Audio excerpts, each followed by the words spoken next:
Good morning everyone! Nandito nga kami ngayon sa San Antonio Child Development Center dahil may feeding program kami ngayong araw ng Monday, October 28. Ayan, kasama namin si Teacher Joy. Hi Teacher Joy! At kasama namin si Mami. Hi Mami! Ayan. Balik kami dalawa ngayon ni Mami yung magluluto dahil wala pa nga ibang Mami sa yan. Guhugas si Mami ng mga vegetables. Magluluto nga daw kami ng tinolang, sinigang na manok pala. Yan yung feeding namin ngayon dito sa school. Dito yan sa daycare center sa San Antonio pala. Kaya yung mga kids, habang hindi pa kami nag-i-start mag-aral, ayan, dahil dalawa pa nga lang kami, wala pa yung ibang student, ayan. Magpe-prepare na kami. So yun, nagluto na rin kami dito ng kanin. Mami, naiwan yung laman, Mami! Nagsalang na nga rin kami ng kanin kasi nga dahil feeding program namin ayan. Ito yung kakainin ng mga kids mamaya sa lunch time nila. So ayun, prepare pa nga kami dito ng sinigang na manok. Taon-taon talaga ginagawa ito sa mga school. Ayan, kapag may event, may feeding program. Kailangan kasi ng mga bata kumain ng gulay dahil distansya ito. So yun, ayan, ito ang aking anak. Ayan. Hi Axel! Ayan. Isa yan sa mga student ni Teacher Joy Arroyo. Ayan, shoutout sa iyo, ma'am. God bless. Ayun, kasama rin naman namin siya. Ayan. Ayan, kasama namin si Teacher. Dito kami sa San Antonio. Ayan. So yun, kita na rin natin muna sa inyo habang nag-aantay tayo ng mga student. Ayan, ito yung aming classroom. Ayan. Pakikita ko na siya. Safety man yung mga bata kasi nga dalawa yung aircon dito. Hindi masyadong mainit. Kaya yung ibang nag-aaral dito is komportable kasi nga malamig. Aircon sila. Ayan. Ito yung aming classroom. Dito kami nag-aaral. Esta yung estudyante namin na yung mga anak namin. Kasama yung parents. Siyempre, dito kaya sa San Antonio Valley 5 Child Development Center. Ayan. So yun, abangan nyo mamaya yung aming lulutuin dahil nga feeding program ngayon. Ipapakita namin sa inyo kung paano lutuin yung sinigang na manok kasi nga yun yung ulam nila for today. So yun, maraming salamat po. Ito nga po, ayan, naggagayak na nga po kami ng aming lulutuin kasama si Mami. Hi Mami! Ayan, siya yung magluluto ng sinigang na manok. Dahil sa feeding program namin, ito yung pagkain ng mga kids. Ayan, vegetable. Ayan, may kangkong kami habang binabalatan ni Mami yung labanos. Ayan. Yan yung mga sangkap ng aming lulutuin ngayon. Kangkong. Ano kami dito yung talong. Kamatis. So yan, ito nga pala yung aming manok. Actually, naka-ready na ito. Napakuluan na raw. Ayan. Pakikita natin sa inyo yung manok.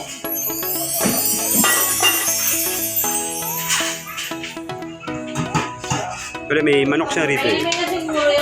Ayan, nandito na yung manok. Napakuluan na kasi siya. Naka-ready na. Ayan. Dali-dali ka kaya ng thermos doon sa guard. So, ayan yung aming feeding program ngayon sa mga kids. Kailangan naka-sterilize yan. Ayan. Bali, magre-ready pa naman kami dahil maaga pa nga. Ayan, kasama ko si Mami. Wala naman ang luyas, ha? Hindi. Pwede naman po, ma'am. Pampalis ng lansa. Ito nga yung aming sahog sa aming sinigang na manok. Ayan, may talong kami rito, may kangkong. Ayan. Para masustansyang pagkain ng bata, may sitaw, may labanos, may okra. Ayan. Actually, masarap yung okra. Pero hindi pa ako kumakain yan. Ayan. Start na nga rin kami magluto. Ito ang aming sinigang. Ayan. Actually, malapit na siyang kulo. May sinaing na rin kami. Ayan, ito yung aming sinaing. Ayan. Ayan. Kasama rin namin dito si Mami kasi nga naghuhugas na kami ng plato para malinis yan. Hi, Mami! Ayan, si Mami. Tulong-tulong kami mga parents para sa paghuhugas din ng plato para bago kumain yung bata, malinis na ito. Ayan. Ayan. Kasama namin sila, Mami. Hi, Mami! Ito nga si Mami. Hi, Mami! Ano pangalan niyo, Mami? Tita Tita ano po? Eustachio. Si Tita Eustachio ay naka-assign sa amin sa pagluluto dito sa school sa San Antonio Child Development Center. Siya yung naka-assign magluto ng aming... Ano po ba yung luluto natin, Mami? Sinigang na manok. Wow! Ayan. Sinigang na manok nga yung menu ng kids ngayon dito sa school dahil feeding program namin today, kailangan namin magluto para makakain ng maayos yung aming mga kids. Siyempre kami yan, kasama namin yung mga parents. Ayan. Magluto nung kami dito, magluto. Ayan. Sama si Daddy. Hi Daddy! Ayan, sila Daddy naman yung nagpupunas ng aming plate. Hi Daddy! Sila Daddy kasama yan, si Kuya. Siya may nakasahin ng hugas. Ayan. Siya yung sinasantay siya yung mga spoon, fork para siyempre alam nila mahirap na kailangan malinis. 5 minutes later. Kaya ready na para sa pagkain ng mga kids. Ayan, dito yan sa San Antonio. May rice na rin po kami. Luto na rin siya. Ayan. Nagre-ready na kami para i-serve sa mga kids ang nilutong sinigang. Ayan, naka-ready na rin po yung kanilang plate. Ayan po. Ayan, dahil yung mga kids ang kakain mamaya, feeding nila ngayon today. Dahil busy pa nga sila.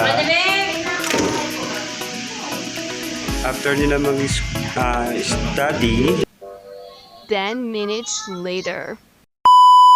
kami ng foods para sa mga kids. Ayan. Ito yung menu nila for today. Ayan. Sinigang na manok with rice.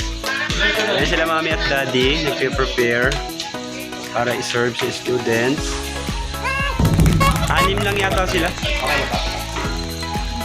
Check natin. Mag-wash ng hands muna. Mag-wash ng hands. Walang kutsara. Kain na nga si April. Habang nag-aantay siya ng kutsara. Takam na nga yata siya.